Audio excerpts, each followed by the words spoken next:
ആരോഗ്യമന്ത്രിക്കെതിരെ KSU പ്രവർത്തകർ കരിങ്കൊടി കാണിച്ചു എന്നതൊരു യാഥാർത്ഥ്യമാണ്.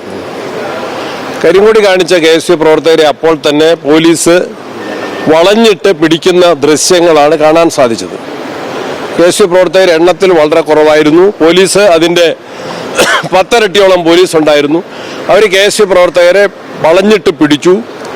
ആരോഗ്യമന്ത്രിയാണ് സത്യത്തിൽ ആക്രോശിച്ചുകൊണ്ട് KSU പ്രവർത്തകരെ കൈകാര്യം ചെയ്യണമെന്ന് പോലീസിനോട് പറഞ്ഞത്. അപ്പോൾ പോലീസ്, വനിതാ പോലീസും പുരുഷ പോലീസുകാരും ആരോഗ്യമന്ത്രിയെ നിയന്ത്രിക്കുന്നതിന് വേണ്ടിയാണ്, അവരെ സംരക്ഷിക്കുന്നതിൻ്റെ ഭാഗമായിട്ടായിരിക്കും അവരെ പിടിച്ചത്. അതാണ് ഞങ്ങൾക്കെല്ലാം ദൃശ്യമാധ്യമങ്ങളിൽ നിന്ന് കാണാൻ സാധിച്ചത്. ആരോഗ്യമന്ത്രിക്ക് KSU പ്രവർത്തകരാരും യാതൊരു തരത്തിലുള്ള കയ്യേറ്റമോ, ആരോഗ്യമന്ത്രിയുടെ നേരെ കയ്യേറ്റമോ അക്രമമോ ഉണ്ടായിട്ടില്ല. യാതൊരു പരിക്കും പറ്റിയിട്ടില്ല.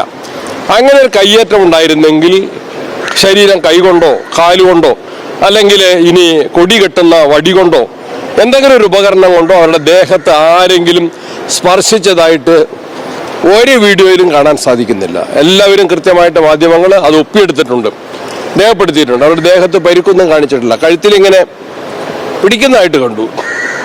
അത് വാസ്തവവിരുദ്ധമായൊരു കാര്യം കെട്ടിച്ചമച്ച് അവരാണ് സത്യത്തിൽ അക്രമം അഴിച്ചുവിട്ടത്.